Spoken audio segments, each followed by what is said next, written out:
بسم الله الرحمن الرحيم. بناوی خوای بەخشندە و میرهەبان، برایان و خوشکانی ئازیز لە هەر شوێنەکەن سەلام و ڕەحمەت و میهرەبانی خوای پەروەردگارتان لێبێت. خۆشحاڵین لە ئەڵقەیەکی نوێی بەرنامەکەتان، بەرنامەی زانستی میرات ڕاستە و خۆ بە خزمەتتان ئەگەینەوە. ئێوەی بەڕێز و خۆشەویست ئەتوانن بەو ژمارە تەلەفۆنانەی لەسەر شاشەکە بینندرێ پەیوەندی بە بەرنامەکەەوە بکەن، هەر پرسیارێکتان هەبوو لەسەر میرات ئاراستەی مامۆستای بەڕێزی بکەین. خۆشەویستانم، خوای پەروەردگار کە ئینسانەکانی دروست کردووە، هەندێک ئینسانی دروست کردووە بە نێر و هەندێک ئینسانی دروست کردووە بە مێ بۆ ئەوەی ژیان تەکمیلە بکەن. لە نێوان ئەواندا هەندێک لە ئینسانەکان خوای پەروەردگار دروستی کردوون، لە عەرەبیدا پێوترێ خونسا، لە کوردیدا پێوترێ نێرەمووک. لە بەرنامەی ئەمڕۆدا بە پشتیوانی خوای پەروەردگار کە لە بەرنامەکانی ڕابردوودا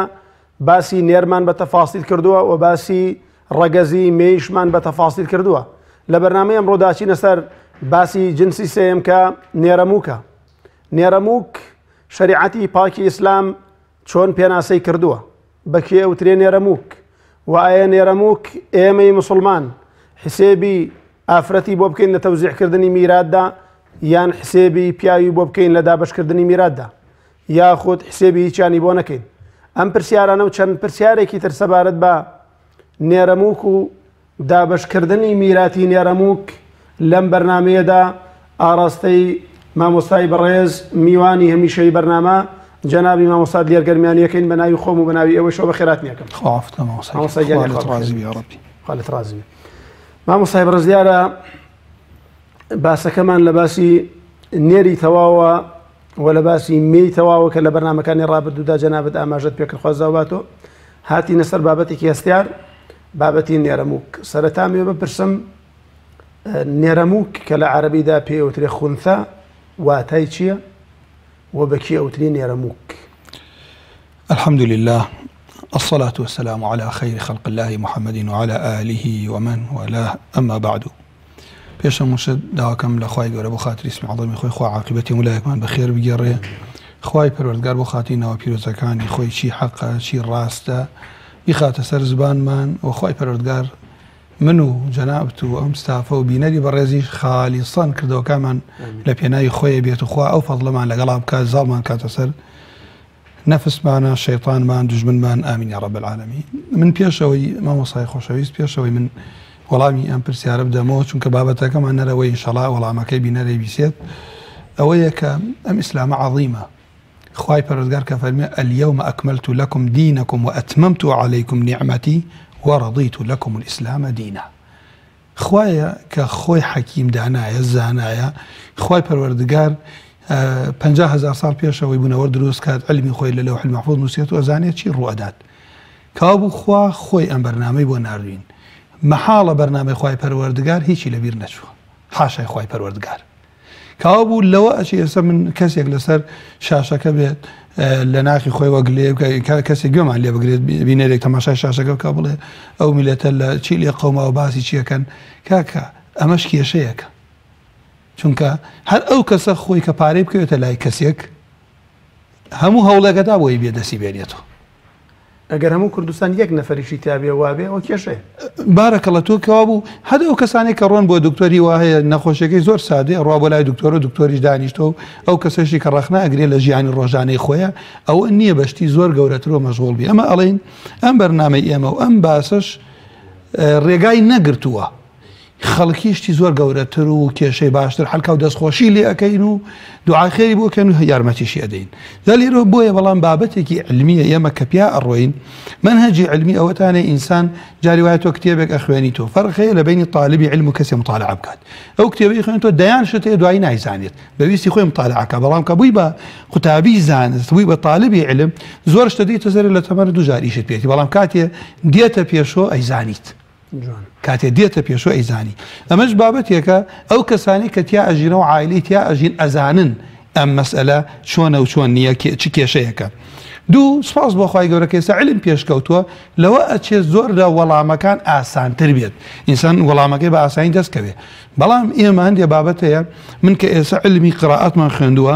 ئێمە شەوازمان خوێندووە شەوازم خوێندووە جائز نیە لە بەرنێژی قورئانە بیخوێنم جائز نیە لە ماڵی وەکو قورئان بیخوێنم بەڵام وەکو علم ضرورە بیزانم کاڵێ کاکە فڵان کەس مجازە لە ئەوەنە قراءاتە یان تەناڵێ بە لە ڕیوایەتی عاصم بڕاویەیهی کەوا من تەکبیرات ناڵێم سنەتیشە بەڵام ئەو تەلەبە ئیدەمێ لەبەرەوە گەر پرسیاریان لێ کرد بزانێ کە کاتێڵە من ئیجازەم وەرگرتە بزانێ مانای چییە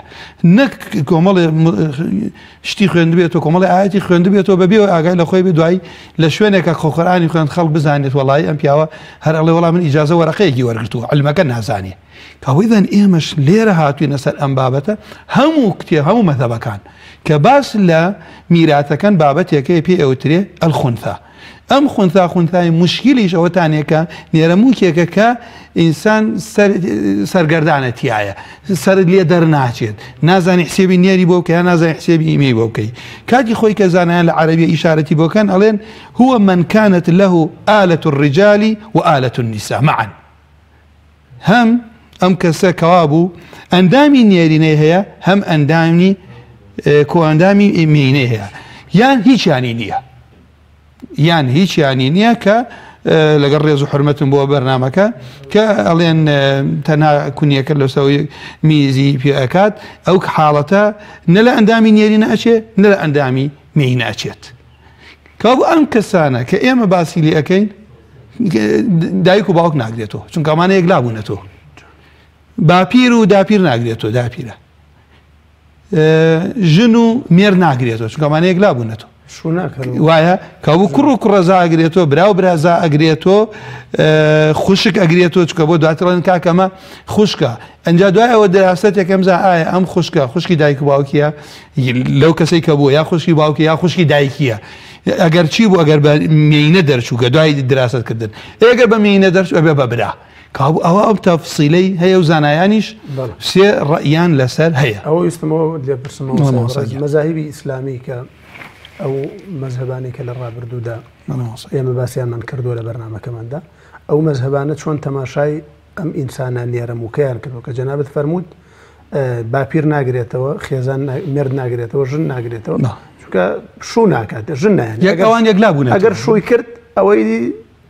کۆتای پیاتۆ ئافرە ئەگەر ژنیەنا ئەو کۆتای پیاتۆ پیا حسای پێی بۆکرێت بەڵام پێم خۆشە ئەوە بزانین مەذهبەکان بە تایبەتی شریعەتی پاکی ئیسلام لە دوای پێغەمبەر صلی الله عليه وسلم چۆن تەماشای میراتی نێرەمووکیان کردووە. بسم الله الرحمن لا مذهب أحناف ما مصاب ألين له أقل نصيبين لا إمام أبو حنيفة لما ذهبك حتى يكي للريقان إمام الشافعي شوية زور لأصحابي شمر رأيانية الله اعتبار داي أني أما النيرة هو يكجار حاليكين ما يكجارش حاليكين بويكا مينية كابو أم كسا يكجاريكين بمذكر ذكر يكجاريكين بشي مؤنث يكجاريكين أجر منال بو يكجاريكين بابن يكجاريكين ببنت كاميان كم تربو هو يديني أمل مذهب إمام أبو حنيفة والرأي إمام الشافعي شي لسنة مذهب إمام الشافعي هو معتمد لمذهب إمام الشافعي همو وارثة كان أو نمونيك حالي أكين بزانم كم ترين نصيب يعني شنة كم ترين نصيب بو نمونة كاتي أجر كربو لهندي شوينه همو معلبات بو دبروي أم كسم هيا ألم كسيك مردوها مناڵێکی نێرەموویکێ لەگەڵ مامی ئەگەر مناڵەکە کوڕ بوو مامی بێبەشە بێت لەبەرەوە کوڕ حەجبی مامەکات بێبەشیەکە ئەگەر کچ بوو کچەکە یەک لە سەردووی ماڵە بە مامەکە عەسەبەیە کاو کەمترین حاڵ لێرە بۆ ئەم نێرەمووکە چییە ئەوەی کە بیکەم بە کچ بەشەکەی ئەدەمێ باقیەکە یەکەمێنێتەوە ئەگەر یەکلا بووە ئەمە کوڕە ئەو یەکەش یەدەمێ مامەکە بێبەشەکەی ئەو باقە هەڵەگرین ئەگەر یەکلا بووە کە کچە ڕاست بووە بۆمان دەرکەوت کچە ئەم ماڵەکە مەسەلەکەم لە دووە چونکە بۆ ئەڵێم کچەکە یەک لەسەر دووە بە مامە عەسەبەیە کەوا بوو مەسئلەکە ئەەکەم بە دوو بەشەوە ئەم بەشە نیوەی کە یەکەکە بۆ کچەکەی ئەو نیوەی ماوە بۆ مامەکەیە أما كابو الليرة لما ذهب إمام الشافعي أفرميها همو وارثين كابو من كمترين نصيبي ما كان بو صفر بو شو قال كراكا عصب بو أو صفر هيش نابات كراكا قال ميراد قربو بو بكر حسابي كري بو بكم نيرة مكاكا صفر إذا ما هيش نادمي كمترين نصيبي صفرة أجر أم نيرة مكان من دالة حسابي كشي بو كم لبرو قال كربي هم مالك أبا أي كش بيني بيعبات كابو أم نيوي أدمي أو هيش باقي كيش أنا نيوي مال روش نيوي مال ماو لولا داي أنين تا يقلا أبيته تا يقلا أبيته فرضا يقلا نبو علماء فرمس روح لبين يعني أما مذهب إمامي شافعي مذهب إمامي مالك أويك بدوش يوحل يكين دعاء هردو بشكي كو أكينو بلين الليرة شواري أكبيت لولاش هشتي أكبيت أجر كربو هشتي أكبيت أجر كسبو شواري أكبيت عليهم شوار كوي هش دوانزة تقسيمي دو شش يديني كابو أما قربيتو برايك طالبي علم ما وصايك سيكام بابتانا من برنامج في شو شوتم برايك بيني خو ما شاء الله طالبي علم ما وصل والله ما لما الله دعني شيء ما وصلت أنا السنة ما وصلت برنامج بيني هالقرصة من حموش جناب قصيك خوش كي بخوال بيرم شو جاب برنامج في شوتم والله ما وصل ما قدوك الشر كان لبيرد ما باشا قلت لنا الراس ومنا الشر يشو من قرصه لسلم ليتي بقام وناس عم كامل بيش دسي بيكردو كاميانا حقا ام برنامج يعني من اويس تماشاكين ام نمونه بلا من ببينري بس ساده تماشاكين كسيك مردو ميراد قريه لنا ميراد قراكاني كسيك يعني يرهموك ام كسكن يرهموك من جاريك حسابي شي بوكم حسابي نيريني بوكم جاري حسابي مينجين هل وكو باقي ميراث كان حاليكم بوكو طالبي علم من ديم جامعه دركم معايا هرم سي مذهبي هي مذهب امام ابو حنيفه باسكر مذهب امام الشافعي باسكر مذهب امام احمد الشد باسكر ك بله اما شيء امسي مذهب كوي راء كان تقول لما زياتر نيتي اكوبوتو امانه شتيه يسمن كاتيك بمانه حليب كم بهر كمان حلي كم من دوجار من حل كم هم من دوجار حلي كم اقل نصيبين بدمي يوزن كاميان كم تره كوي هردو كيب كم وتقسيم دوي كم هردو جار كوي كم جوانا ما وصايب الرئيس امي او برسم اما كاتيك قالين خنثى زباني عربي ده معلومه جناب داره تنجوري كي نعم خنثى بيم خوش جناب اما جبو بكي اي خنثى هر يك جوره اما خو من زياتر باس لمشكله كيكين او خنثايك انسان سري لي دارناكا يقلاينا كده چونك بو كي يقلابو من كيف كم تاو حل ما مصايب الرزيمه شلون بتوانين خنثاي مشكل نيرموكي كيش لسر بله شلون بتوانين يقلاي بكينو اما نيريان مية يعني شريقيك بشريقيك خوي يقول لي طرازي بك علماء اشارتي ان بكم الله شد كردوها همو جار باسم كلو شي سبرايك بينريجي بريس خوش يبلي ما وصاي علم يقلاي كردو دوباري اكمو علم يقلاي كردو اي ما بتفاصيل كي هرباسكين يس علم ابو كاميرا دانيا والله كاميرا بشاهد كاميرا قرينه بشاهد حسبني لو شرعي و اگر درباري دزي به درباري فاحشه به درباري هرشتي به كاميرا قرينه كابو لينا الروح الشرعي كيوا ام عالماني كون كمن لخدمت صديق يا ربي خويا يقول قبل يقرب باخي باقاني باش كاتي لخدمتي وين دزمان اخوان زوج في شخص سرقتي زوج على فرمكا يسلي ردانيشتون بومك بريكي بمدريش شوانا بعلمي فلك بودر كم ازانم 2 كيلومتر وشوانيه او زاناني يكون زورشتي قوري عنك هرشن يما كومل لو عالم قورانا ما لدسس وكو بيس قدر ما ازاني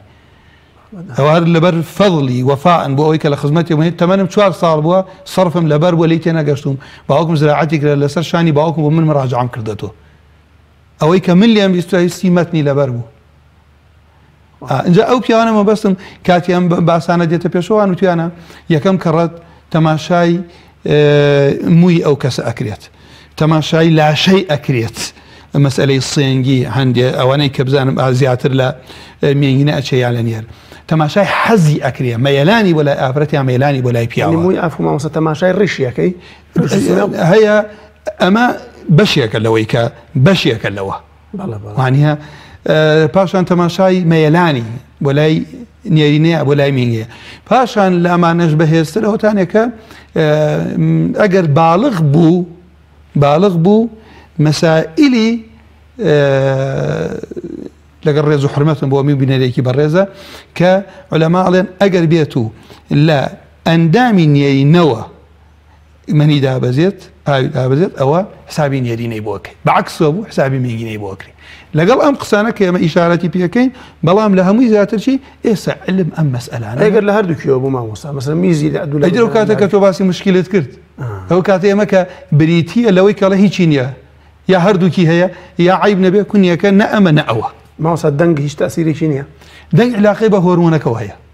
ها ئێستا هەندێ برا هەیە هۆرمۆنی زەعیفەکە ئەڕۆن دەرزێکی لێ ئەدەن ڕیشەکە دێتەوە ئەمە مەسن دەنگی ئەوەکو دەنگ هۆرمۆنەکە کاریگەریە و عیلاجی شەکرێت دەنگەکە بەڵام کەوا بوو ئێمە ئەمانە قسەی زانایانی کۆنە ئێستا وەکو علم الحەمدولله زۆر لە مەسئلانەی ئاسان کردوافت یا ڕەبی پێم خۆشە مامۆستا بێنە سەر لایەنە عەمەلیەکەی جەنابەت ئەگەر فێرمانکەی تێمان گەێنیت مەسئلەی دابەشکردنی ئێمە ئەو تەفاسیلە مامۆستا کورت یەکەمە لە سێ قسە جەنابی شەرحەمدە دەوری باشت بینیوە و جاری وایڵن وڵی مامۆستا لێت بەرنامەکە لەسەر قورسکردین و مامۆستا شاخەوان الحەمدە ئاسان و خۆشی کردووە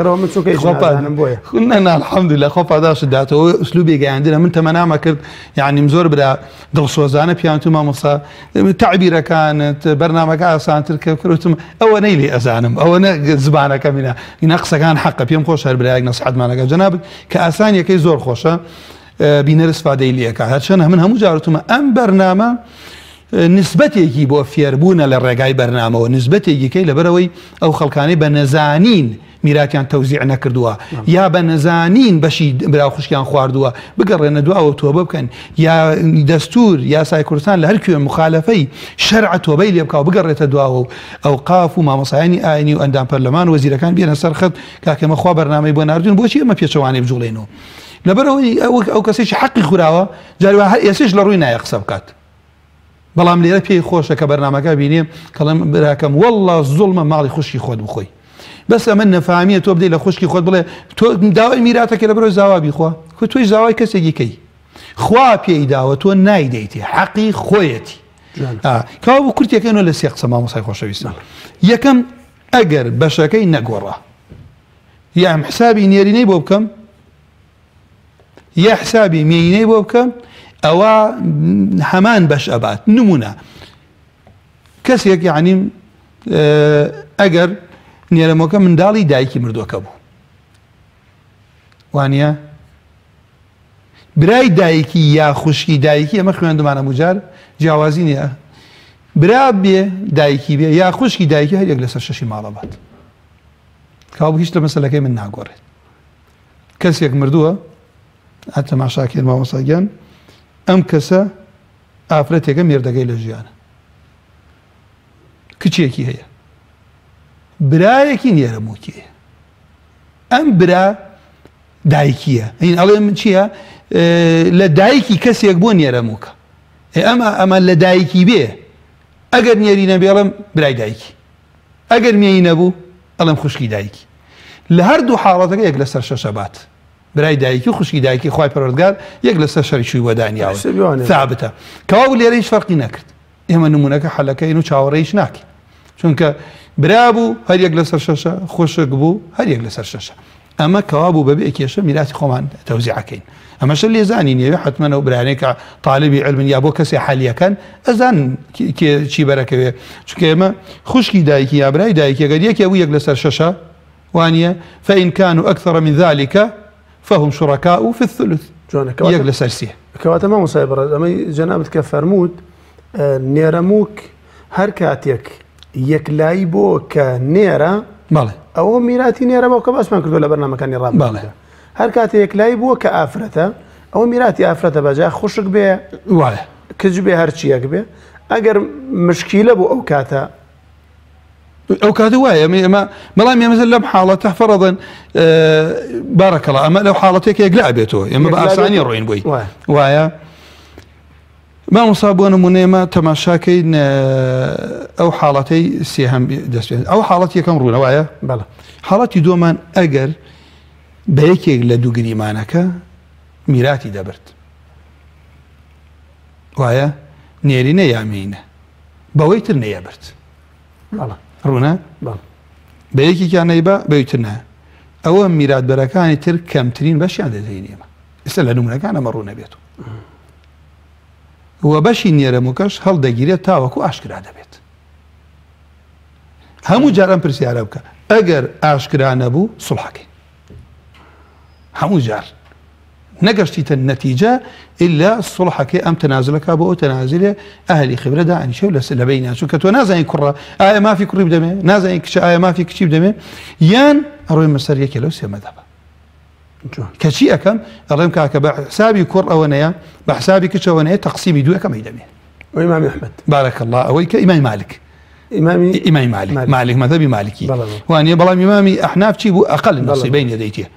مذهبي أحمد من باسنا مذهب من باسك جناب بارك الله راسي مذهبي إمامي أحمد من بروني اشتياكم بوخوم اشتياكم برشاو نكوت كاس اشتياكي رون بي بويا لبروي أما شيء قوري من الأخوان بلا معي وتبلام الرأي كيم دس نكوت كو ما مصايسة ما يدوم شي بو أما يدوم باعتباري نيرينيك باعتباري مينينايك يعني بعكسكوا من ديم ليرة شيء أكم ميراد بركان كمترين بشيان أدمي كمترين بشن بيدان أيو كاتت شيء منيتو باقي كي دائنيم تا يك لا أبيتو بينديك معنا قلاقة إجازة ما إن شاء الله أمر أنباء تتواكين إن شاء الله كاك عمر بلا فرمو السلام عليكم. عليكم السلام ورحمة الله. شلوني بدأ باشي؟ سباس تكين. دس خوشي عندي كم دس خوشي مع مصادرين وجنال شكم. خالد رازي بك يا عمر. والله بسيارك معني درباري ملكي زراعي يعني بون نمونا من باوكم لا قلت يعني زي وزاري هي تابونية زراعية لو ملك زراعي يعني باش يخشوا شلون يعني بون نمونا كما دوبر او خوش كاين شلون باش يخش كما بدين هرو برسيارك ادبو بل ان شاء الله والله امتداتهم من مصيبه الرس دستان خوش بيا بك عمر سباس بو بيوندك كاك عمر بلا ما وصيان ما وصل كاو ما وصدين سر بشي سيهمان كا كوتا بشا لما اگر جوازي ابو اما يانوتم يا اي كبي يا ناي كبي جوانا اما يسيهم نخير لهردو حالتك اي كبي بلام كمزور هي لهردو حالتك اي كبي وكوي ماذا بإمام الشافعي اما حصي كم ادينا همو اوانج كل هردو حالتك كما كي اكبي يتربو دواي خملوش اسا بيسي ببارك بيت يعني اسا من ميراتك توزيع كم كربي يان كتش بيت دايكك هل يغلى سرش تبات كاوم يغلى سرش دايكك ادمي چکە ئەم لە کێشەنی ئەگەر ئەو کوڕ دەرچێ یاکش دەرچێ نێر بێ یامیە دەرچێ یەک لە سەرهەشتی ئەم گۆڕانکاری بەسەران نایە بەڵام دێتۆ سەر خۆی بۆ نمونە ئەگەر عەسەبە بوو دایکێکەیە منداڵێکی نێرەمووکەیە مامێکەیە ئەگەر کوڕ بوو مامەکە بێ بەشە دایکەکە یەک لە سەرهەشتی خۆی بردووە ئەگەر کچ بوو کچەکە نیوەی ماڵە بە مامەکە بەشەکەی عەسەبە باقیەکەیە بات کاو لەم حاڵەتە مامەکە هیچی نادێنێ چونکە کەمترین حاڵەت هیچە ئەی کچەکە نیوەی ماڵە بات ئەی دایکەکە لە هەردوو حاڵەتێک لە سەرشتە بات کاوتین کەمترین بەشدا ئەنێن ئەم نمونانە ئەگەر ئینشەڵا یارمەتیمان بدەن بیخەنە سەر شاشە تاوا ئەم مەسئلانە ئاسانە کاو ڕوونیە کاتەوە مامۆسای برام کەسێک مردووە منداڵێکی نێرەمووکەیە کە ئەڵێ منداڵ خۆی یا منداڵە یان چییە یان براو خوشکە هەر بۆ تەکیدیش زیاد ئەگەر دیاربووینەکەمان بەرنامەکەمان ناڕوەت وایە پەیوەندەکەت وەرگرم عفو پەیوەندی مامۆساییان ئەمە هەر بۆ کاک شێروانمان لەگەڵای مامۆسا عەفوان فەرمامۆساییان کاک شێروان بەڵێ فەرموو السلام عليكم مامۆسا جان عليكم السلام ورحمة الله وبركاته کاک شێروان مامۆسا جان بەڵێ لەبارەی میراثەوە بەڵێ باوک کە مابێ ئەتوانێت لە پێش مردنی خۆی میراث دابەشکە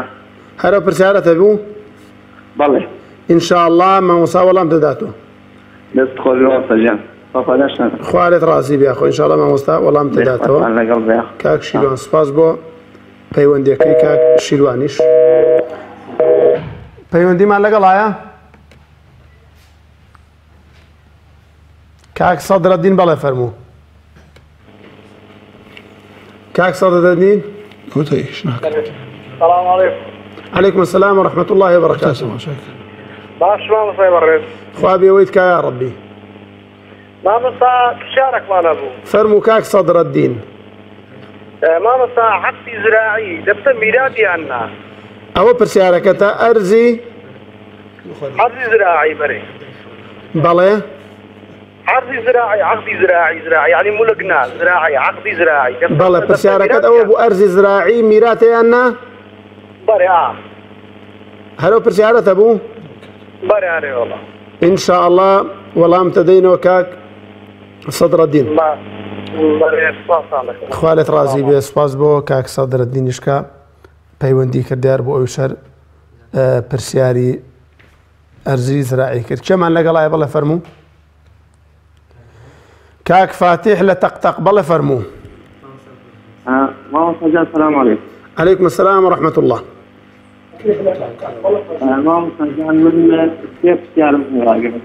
فرموا كاك فاتح يعني يكون سبارك وصي واجبة وصية واجبة وصي واجبة ل بين شريعة الإسلام أساسا بين الفيدرال يفيد لما كان الإسلام بين من جاته بله وصي واجبة برسالة ترتبوا يعني يوم سبارك ميراثي نمي سبارت بچی ميراثي نيرمو كبير نيرم نمي ئەوەی مە باسی ئەواکەین ئێستا بەڵێ ئێستا باسی ئەواکەین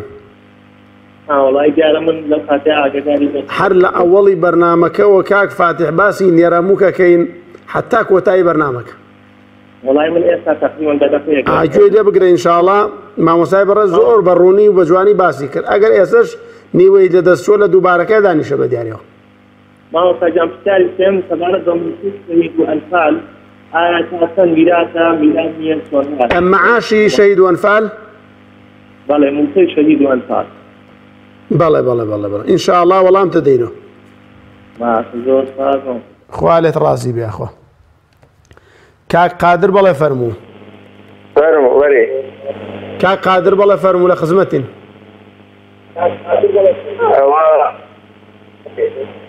ئەمە بەنسبەت میراتی بەڵێ ئەمە هەشت چار برا چار خوشک بووین چوار برا مان مۆر کرد لۆ میراتی معاشی ئێستا خوا ناداتە هێچ بزانن لێ ئارامە بیاننا کاک قادر فەرموو چوار برا و چوار خوشکن وەنیە بەرێ معاشتان بووە بابن مردێ بەرێ بەڵێ باوکت مردووە بەرێ باوکت مردووە دوای خۆی معاشی لە دوای خۆ بەجێهێڵاوە بەرێ بابن مردیە پەنجەمۆر لۆ کرد و نازداتە هێچ ئەخوا جەنابەت پەنجەمۆرت بۆ برا خوشکەکانی ترت کردووە ئەرێ وەڵڵا ئێستا کێشەکە چییە پرسیارەکەی جەنابەت چییە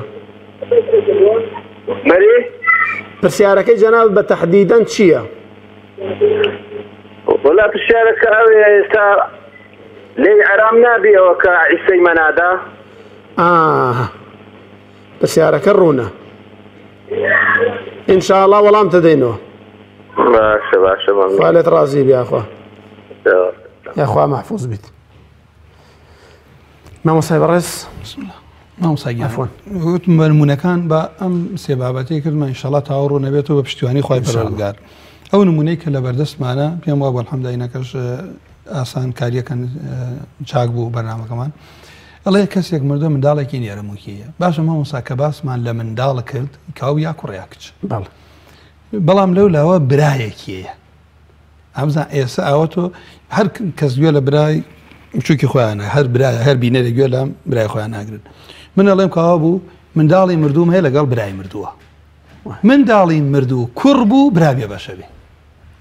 کچ بوو کچەکە صاحب فەرزە چکە کوڕەکە عەسەبەیە و براکەش عەسەبەیە عەسەبەی نزیک فما بقي فلأولى رجل ذكر كر لباوكي خوي ونزيكتره تابرا كابو امن منا بدوش يا حال يكين من دالك جريماني يكم دانيك كره وايا كوابو اگر لي يكم دامني كره مالك كم بيك بشو همو كره كيبات براب يا باشبو جريماني دوم دانيم او نيرمو ككچه كش حسكي نيوه اي برا عصبيه كابو مساله كم لدوه يكي بوكيه یەکێکی بۆ کچەکەی ئەو یەکەکەی بۆ براکەیە کاوا بوو لەم حاڵەتە ئەم برا لە باعتیباری کوڕ بێ بەشە باعتیباری کچ نیوەی ماڵەکە ئەبات باعتیباری کچ نیوەی ماڵەکە بە ئێگەر وەکو جەنابەت باس کرد بۆم یەک لان نەبووە ئەو کاتە یان سوڵحەکرێن یا ئەو کاتە کەوا بوو من ئەڵێم یەکەکە کە لە حاڵەتێکە ئەو برا یەکی بەرەکەوێت یان نێرە موکەکە لە نمونە یەکەم یەکە لە دووەمیش یەکی بەرەکەوێت تەقسیمی دوو یەکەیت و نیوەیەنیتی ئەمە لە حاڵەتێکە کە ئێمە بتوان حل ناکرێت یان زۆربەی عولەما لە سوڵح لە بینیان ناکەی یانەوەتانە من دەوڵەتی زۆرە بینی ئەو کاتە ئەگەر ئیش بە شەریعەتی ئیسلامی بکرێت دائیمەن لەم بابە خلافیانە مفتی دەورە بینی قاضی وڵات دەورە بینێت ئەو وڵاتە بزان تەبەنای چی ڕێگە کات ئەوە دەورە بینێت ئەمە نمونەیەک بۆ مامۆستا کەسێک مردووە کچێکیەیە لەگەڵ مامێک بەڵام لەم لاوە ئەم کەسە کە وەفاتی کردووە دوو مناڵی هەیە مناڵێکی یەکلا بۆ تۆ کچە ئەی مناڵەکەی دووەمی نێرەمووک کاوا بوو تۆ بە اعتیبار مامۆستا ئەگەر کوڕ بوو یەکسەر لێ مام بێ بەشە برا بێ بەشە ئامۆزا بێ بەشە وایە ئەگەر بێت و کوڕ بوو کەوا بوو للذەکەری مثل حظ الأنثيين ئەبێتە ئەم کەسە مردووە کوڕ و کچێکیەیە ماڵەکە کە سێ بەشۆ کوڕەکە دوی ئەبا کچەکە یەک مامەکە بێ بەشە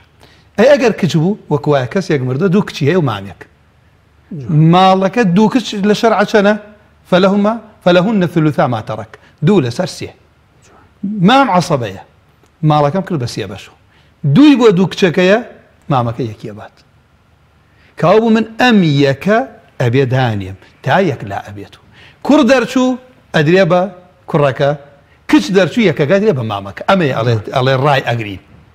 ڕاگرتن ئەمەیە لە کاوا بوو قورس نەبوو مامۆستا تۆ برایەک بڵێ مامۆستا من نەم تەفاسیلەم نایە من لە ماڵە خۆم من لە ماڵەوە حەلت کرد تۆڵی کاکە ئەم دەقە خۆجاری وایە زانی چۆنە مامۆستا لەوە چێت ئەمە ئینتیظارکردن ئەڵێ ڕای ئەگرم بۆ کەی جارێ مناڵە لە باڵغ بوون یەک لا ئەبێتەوە ئەو کاتە ڕای ئەگری ماڵەکە دائەنێی ئەوەی حسەکەی ثابتە ئەیبات ڕای ئەگرم تا کاتی باڵغ بوون واگەر علمیش ئەطبا بەعەدل ئەم مەسئلەیان یەک لا کردو و تاو کێشە نەما ئەو کاتە تاوا بوو دەرکەوت ڕاگرتنەکە نامێنێ ئەنجا نمونەیە کە کەسێک وەفاتی کردووە کچێکەیە لەگەڵ برایەکی نێرومی باشە کچ ئەم نمونە زۆر خۆشە مامۆستا کچمەیە کەسێک مردووە کچی خۆی هەیە لەو لاشۆ لە باوک لە دایک یعنی کێ هەیە لە دایک و باوک و لە باوک لە دایک نا چی هەیە ئەم کەسە برایەکیە نێرە موکە نێر و مێیە باشە من پرسیارێکم ئەگەر ئەو کەسە ئێعتیباری مێینەی بۆ دانین چییە کچ نیوەی ماڵی خۆی بات یەک لەسەر دوو هەر کاتێک کچ لەگەڵ خوشکی مردووە کۆ بێتەوە خوشەکە بێ بە عەسەبە مع الغەیر باقی ماڵەکە بات کاوا بوو لێرە بە حسابی کچم بۆ کرد حسابی مێینەم بۆ کرد هەر یەکە با حسابی کوڕم بۆ کرد ئەبێ بە عەسەبە هەر یەکە بات کاوا بوو هیچ کێشەم نییە لە هەردوو حاڵەتەکە یەکێ دەمێ ئەمە یەکێ لەو نمونانەیە کە لە هەردوو حاڵەت وەکو یەکێکەوێت ئەمە نمونەیە کە حتا بۆ طالبی علم لەبەریکە خۆشتێکی خۆشە لە من هیچ ڕناگرین چونکە ئەم نێرە موکە وتی کاکە ئەعتیباری کچی بۆ دانی هەر مشکلیش بێت هەرکامنی بۆ دانی ئەوە یەکی خۆی بات بۆ ئەگەر برا بوو ئەوە عەسەبەیە کچەکە نیوەی ماڵە بە ئەوە ئەگەر خوشک بوو خوشکی مردوو عەسەبە مع الغەیرە چونکە وتمان هەر کاتێک کچ کۆ بێتەوە لەگەڵ خوشکی مردووە خوشکەکە بێ بە عەسەبە مع الغەیر ئەم نمونەیەکی قورسە لەوە چە کۆتا نمونە بێ بەڵام ئەم نمونە بۆ طالبی علمە بۆ مامۆستایانی ئاینیە بۆ بەرنامەکەشم نییە بۆ ئێمەمانە والێت ڕازی بێ ئەم نمونەڵێ پیاوێک مردووە ئێستا پێم خۆش ویستە ئەگە برای قەڵەم لێ دەستەوە خێزانی ئەوانەی کە لە پاشی بەجێ ماوە ژنێک دایکی کوڕێک ئەمە تا ئێستا کێشەمانی یەکلایە ژنێک دایکێک کوڕێک منداڵێکی نێرەمووک کاڵێم منداڵ یعنی هی ئەو پیاوەیە کە مردووە کە منداڵ بوو یا بنتە یا ئیبنە یا کوڕی مردووەکەیە یا کچی مردووەکەیە من ناشارم لێرە بە دوو شێوە حەلیکەم پێویستم بە جامعایە یەکەم ئەوە ژن جارێکان کوڕی هەیە با نێرەمووکەکە شەر نەبێ یەک لەسەر دایک لەبەرەوەی کوڕی هەیە یەک لەسەر شەشە لە هەردوو حاڵەتەکە ئەگەر کوڕێکی شەیە ئەم کوڕە عەسەبەیە ئەگەر نێرەمووکەکە ئێعتیباری کوڕی بۆ بکەم بوو بە دوو کوڕ کەوابوو مەسئلەکەم لە 24 ژنێک دایکێک دوو کوڕ ڕوونە مامۆستاگیان لە 24 ئەو کاتە لە 24 چەند هەشتی تایە سێ بۆ ژنەکەیە چواریش بۆ دایکەکەیە چەند شەشی تایە حەفدەی ماوە بۆ دوو کوڕەکەیە ئێ باشە حەفدە تەقسیمی بۆ دوو ناشێت تەصحیحی مەسەلە ئالێ هەموو جارێ وتومانە ئەو ژمارەی کە ناتوانم بەبێ کەسر بە صحیحی ناتوانم بیدەم بە صاحیە بەش ئەو کاتە ئەڵێ صاحیە بەشەکان ژمارەیان چەند بوو لێکدانی هەموو مەسەلەکە وتمان بارەکەڵە دووە کەوا بوو دوو کەڕە 24 بوو بە 48 ئەسڵی مەسەلەکەم لە 24 دوو کەڕە حەفدە بوو بە 34 هەر کوڕی حەفدەی برد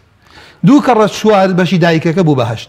دوو کەڕە سێ بەشی ژنەکە بوو بە 6 ئەوە نمونە یەکەم ئەخەم ئەولاوە ئەم وەکو باسم کرد ئەگەر بینە نەختی قرس ببینی ئەمە قەیناکە داوا لێوردنەکەی ئەمە نمونە یەکەم حەل کرد ئەم نێرەموکەم احتیباری کوڕم بۆ دانیە بابێن حالیکەین بە کچی یەکەم ژنێک کە کوڕ هەیەک لەسەر 8 دایکێک لەسەر 6 خۆی کوڕێکیە بوو نێرەموکەکە اعتیباری کوڕ بوو بە دوو کوڕ ئێستا اعتیباری کچێک دایانە مێنگینەیە کەوا بوو للذەکەری مثل حەظ الأنثەیین دایک و ئینەرکێشیان ژنێک و دایکێک ئەوە هەر لە هەر حاڵ یەک لەسەر 6 و یەک لەسەر 8 ئەی ئەمیان ئەوجار چیمان پێدا وتم دوو کوڕە بوو بە عەسەبە هەردووکیان بوو بە عەسەبە باوە باقییان برد بەڵام لێرە نەخێر کوڕ و کچێکە للذەکەری مثل حەظ الأنثەیین عەسەبە بالغەیرە کاو هەر لە 24 مەسەلەکەم 24 چەند هەشی تایە سێ چەند شەشی تایە چوار نمونە یەکەم و دەم وەکو یەک بوو نەمدوانە کێشیان نەبوو بە اعتیباری کوڕ و کچ لە 24 بەشی خۆیان نەبەن ماوە تۆ سەرچی حەفدەکە ماوە ئەو جار حەفدەی پێشوو بۆ چەند کەس بوو بە دوو کەس بوو ئەم حەفدەیەسە بۆ سێ کەس چونکە کوڕەکە اعتیباری دوو خوا لێت ڕازی کاوا بوو مەسەلەکەم هەمووی لێکدانی چەند یەکەم لێکدانی سێ یەکەم لەو لاوتم دوو کەڕە 24 لێرە ڕێم سێ کەڕە 24 وایوانە ئەم کاتە سێیە سێ کەڕە 24 ئەکاتە 72 دابەشی سەر سێەکەین خوا لێ ڕازی بێ ئەوە سێ کەڕە سێ کەڕەت حەفدە بۆ سێ کەسەکە چونکە بۆ من دابەشی سێم کرد لەبەرەوە حەفدە چۆن بدەم بە سێ کەس دەرناچێت کاو دوایی ئێڵێم هەریەکان حەفە ئەکاتە 51 کە کوڕەکە دوو حەفدەیە بێت کوڕەکە دوو بوو بە 34 بوو بە کوڕ و کچ ئەبێتە سێ ڕائس کاوا بووڵێم سێ فی حەفدە بوو بە 51 سێ کەڕە چوار 12 سێ کەڕە سێ 9 کەوا بوو ئێستا ئەسڵی مەسەلەی یەکەمم 48 ئەسڵی مەسەلەی دووەمم بوو بە چەند 72 دایک و باو کێشەی منیین ژن و دایک کێشەم نەبوو چونکە لە هەردوو حاڵەتەکە هەر یەک لەسەر 8 ماڵ و یەک لەسەر 6 ماڵە بن ئێستا مامۆستا لە بینی 48 و 72 چیم هەیە ئەڵێم بزانم ئایا تەوافقە ڕێکە گەڕێم و مناسەخاتەکە تەوافقە تەباینە یان مماثلەیە کەوا بوو لێرە 48 ئەمە من بۆیە لێرە باسێکەکەن بەر کاتەکەمان کەمە هینا دواتر برایەک ئەڵێم خۆتان دەرزێکی علمی وام خۆتان حەلیکەن ئایا 72 ئەو ژمارە چییە هەردووکیان دابەشە بنەسەریان 8 48 چەند هەشتی تایە 6 72 چەند هەشتی تایە 9 کەوا بوو لە ثمن توافقمان هەبوو لە بین ئەم دوو ژمارە ئێ باشە لە بینی 6 و 9 چەندمانەیە ثلثمانەیە چونکە 6 ثلثی هەیە 2 6 چەند سێیتایە 2 ئەی 9 چەند سێیتایە 3 کەوا بوو لێرە مامۆستا دیار بوو ئەو بەرنامە ئەمڕۆ لەگەڵمانە نایکاگەر بۆ خەن سەر شاشە من ئەم مەسئلە جامعەکەمە بێتە 144 کورتیەکەم وتان مامۆستا ئەو نمونە تەماشاکە با بینەری بەڕێز ئەوەم بۆ ببین ئێستا جارێکیان حەلمان کرد بە اعتیباری یەکەم وتمان دوو کوڕ وایە ئێستا وتکە لەسەر شاشەکە قسەکان ئاسان بوو یەکێ پرسیارێ بکەم لە مامۆستا بوو ئەڵێم کاکە من ئەو نێرەمونکە اعتیباری کوڕێکم بۆ دانیا ژن کە ئەولادی هەبوو مردووەکە یەک لەسەر 8 بات دایک یەک لەسەر 6 بات دوو کوڕ عەسەبەیە ماڵەکەم لە 24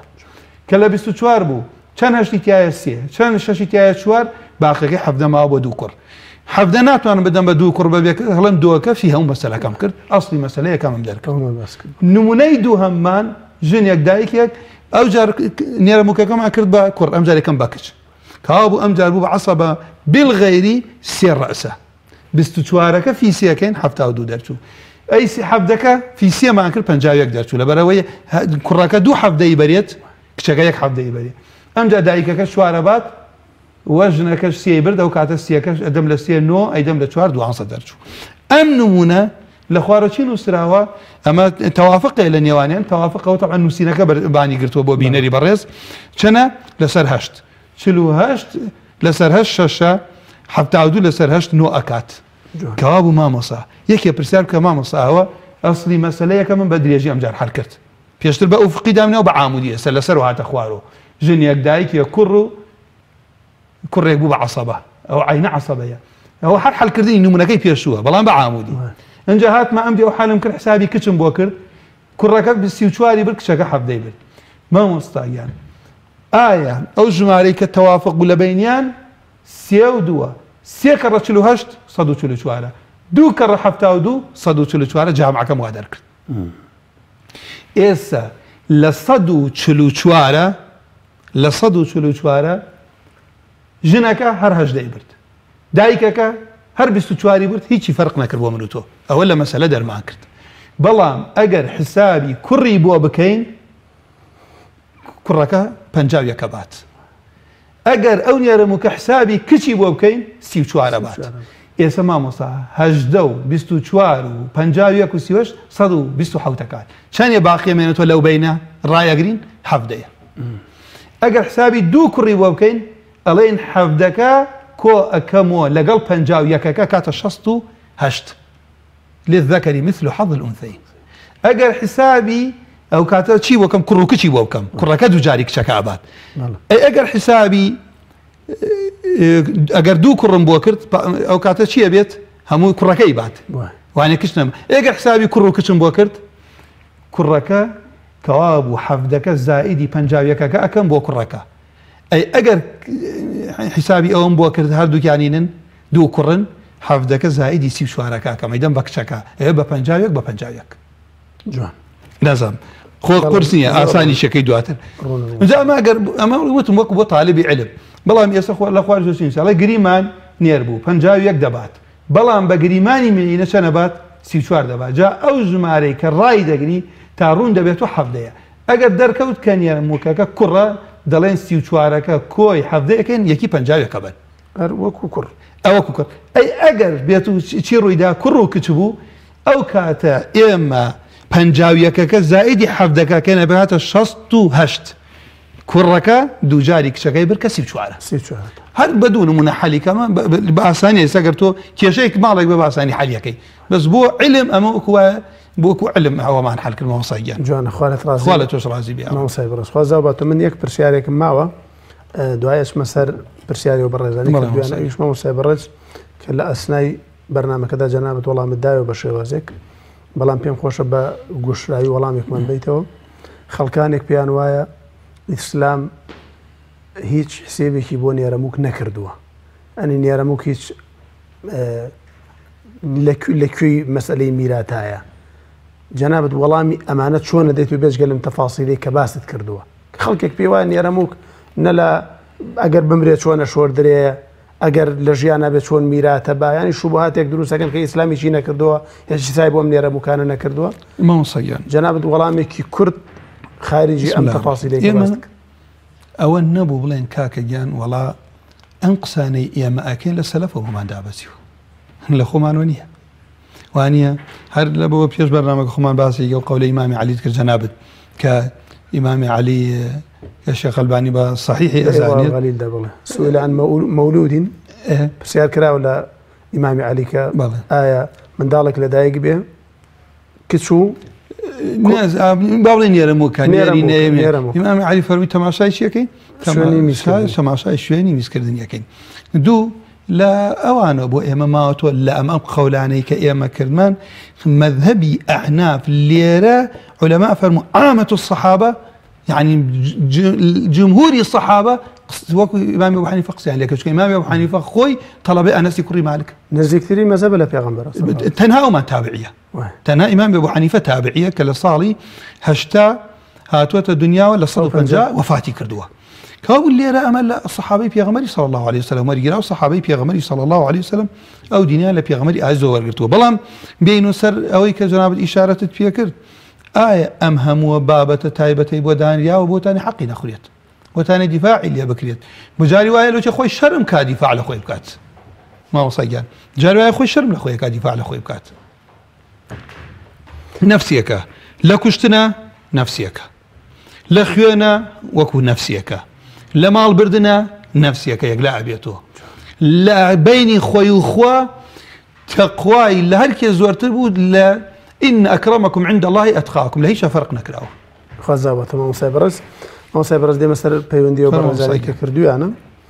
کاک عومەر پەیوەندی ئەوەی کرد کە باسی ئەرزی زراعی کرد باوکی ئەرزی زراعی هەیە باسی ئەوەی کرد بە کورتی بەشی خوشکی نەداوە یان چۆن تەوزیعی کات توضيح زۆر من خۆ پاداش جناب جداتەوە هەر حەریزوی لەسەرەوە ئەمە یەک بەرنامەیە یان دوان هەر تایبەت لەسەر ئەرزی زراعیەکە ئینشاءڵڵا لەم بەرنامە ئەرزی زراعی هەموو جاری شارەتمان پێ کردووە کاتی خۆی سەوادی پێوتراوە کاتی خۆی ئەرزی ئەمیری پێوتراوە ئێستا لە کوردستانی خۆمان ئەڵێن ئەرزی بەڵام لە ئەگەر بڕۆین کە لە یاسای عێراق بخوێنەوە هەر ئەرزی ئەمیری پێوتێ لە عێراقیش ئەگەر دەستوری عێراق بخوێنەوە ئەم ئەرزە مامۆستاگیان جاری وایە ئەوە نییە بڵێ وەڵا کچی لێ بێ بەشکەیت و یا ئافرەتی لێ بێ بەشکەیت و خوشکی لێ بێ بەشکەیت و کچی لێ بێ بەشکەیت و بدێتە کوڕیا بدێتە بران نەخێوانە ئەم ئەرزە میرات نییە بەڵگەل لەسەر ئەوەی میرات نییە کەس ناتوانێت ڕقەبە عینەکەی بفرۆشێت بەڵام لە کوردستانی خۆمان لەبەرەوەی دەسەڵات لەم مەسئلە هەر دەقەیە بێوێ بداتە سەریە ئەی باتۆ ئەی کاتەهین خەڵک کەوا بوو ناتوانێت بیفرۆشێ یا ئەوە تا یاسایەکی بۆ دانێن یان ئەوەتانێ ئەو خەڵکەی کە ناگەڕێتەوە بۆ ئەو یاسا منفعەکەی کە لە باوکیان بۆ ماوەتەوە نەخۆشک نەکچی لێ بێ بەش نەکەن ئەگەر کێشەشیان لە بەیان دروست بوو بڕۆنەوە بۆ سەرچاوەکە بزانەیدا بەکێ لە هەندێک وڵات چەند جار باسم کردووە کە کاتێک کچێک لە گوندە لە لادێ ئیشی کرە زراعەتی کرا هەموو عەرزەکان داوەتە کچەکەنیان داوەتە برا چونکە لە شارە بۆ زراعەتی دەکردن جوانەکەواتان ئەم کاک عومەرێک کە پرسیاری کوتی دوو برا و یەک خوشکین هەرو ئەویان پێڵی جەنابەت ئەو خوشکشانە بێ ئیستیفادە لە ئەرزە منفعی لە باوکیانە بۆ یان ماوەتەوە کاکەڵێ باوکی هەموویان بۆ منفعەیە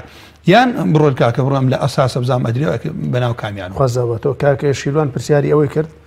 ئایا باوک ما بێت ئەتوانێت میرات بەش بکات وەکو میرات نەخێر میرات کاتێ پێ ئەوترێ میرات هەبێ ئەرکانی میرات شروعی میرات بێتە دی ئەرکان و شروعی میرات دەوتانی ئێمە ئەوێ وارثمانە بێ مۆریثمانە بێت مەوروثمانە بێت ئێمە بێت تەریکەمانە بێت تحقیق لە مردنی کەسێک بێت من باوکی وا بۆ میراتەکەمی تەوزیع کردو لە بەرەو ئەولادەکانی لەگەڵ ڕێزم بۆ مبینەیەک ساڵح نەبووە باوکیان خستێتە تەمەڵخانە و ماڵەکانەوەی بردووە خستیانەتە خانەی پیرانە و ماڵەکانەوەی بردووە چونکە کەس نازانێت کێ لێ پێشە ئەمرێت جوانە ڕاستە فەرموویت هەزار نەخۆشمان هەیە هەزارا کەس دایەکی پاڵیە مردووە و ئەو هێشتان لەسەر جێگەی خوارت ڕاستی بێ مامۆستای بەڕێز کاکە سەدرەدین هەر پرسیاری بەڵام ئەگەر تەوزیعیان کرد ئێوە بەعەدەل تەوزیعی کات نەک وەکو میرات جوانە کاک سەدرەدین هەر پرسیاری زەوی زراعی کرد کە جەنابەت تەفاسیلی دینێ کاک فاتح دیارە چەند پرسیارێکی کردی گەرە پرسیارەکانی باسی ئەوەی کرد وەسەی واجبە لە ئیسلامدا چییە بۆ پرسیارێکی باسی نیارەمۆکی کرد باسی باسمان کردو پرسیارێکیشی کرد کە معاشی شەهید و ئەنفال چۆن دابەش بکرێت بسم الله الرحمن مامۆستاگیان وەسەی واجبە ئەکەینە دوو بەشۆ ئێمە وەسیەیەکی واجبە ئەوەتانێ هەومان ئەگرێتەوە کە ئینسان هەموو شەوێ وەسیەتە واجبە وەسیەت بنووسێ کە من پارەم لە لای کێ پارەی لە لامە داوای قەرزی کێم لەلایە کەسابەتم چییە مڵکم چییە لەبەرەوەی سبەی مرد ئەگەر ئەولادی بزانن کێ پارەی لای باوکیانە لەو پارە ئەبێت لە پێشە میرات تەوزیعەکانەوە قەرزە بدەنەوە ئەمە مەبەستمانیە لەم وەسیە واجبەکە ئەم پیاوە بە ڕێزە پرسیارەکە وەسەی واجبەوەتانەیە کە لە هەندێک مەذهەب هەندێک لە عولەما ڕەئیان وایە کوڕ پێش باوکی بمرێت ئەولادی هەبوو یعنی کاتە کوڕەزا بۆ باپیرە ئەم پیاوە کوڕی خۆشی هەیە ئەم مناڵانە مامەیان هەیە یان پیاوێت چەند کوڕێکیان هەیە ژنی هێناوە مناڵیانە یەکێ لەم کوڕانە کە ئەولادی هەیە یەکێ لە کوڕەکانی پێش باوکی ئەمرێت کەوا بچی ئەولادیشی هەیە ئەڵێ واجبە لەسەر ئەم باپیرە وەسیەت بکا بڵێت ئەم کوڕەزانم بێبەش مەکەن ئەگەر نەیکرد لەبەرەوەی لە ئەسڵە واجبە ئەبێ وەسیەتەکە جێبەجێ بکەیت چونکە بوایە بیکردایە بەڵام ئەم مخالف بە حەدیثە چونکە پێغەمبەر صلی الله عليه وسلم هەر چوار مەذهبەکەش وانە کە بەو شێوەی کە عەفوەن بڵێم مەذهبەکانیش ئیشارەت بەوە کەن کە ڕەسوڵ الله صلی الله عليه وسلم فەرموویەتی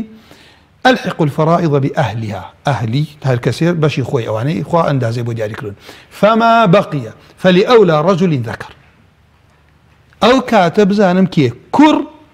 لكرزان زيكترا بەڵام ئەگەر وەسیەت بکە لەبەرەوەگەر کوڕ هەبوو کوڕەزان نایبا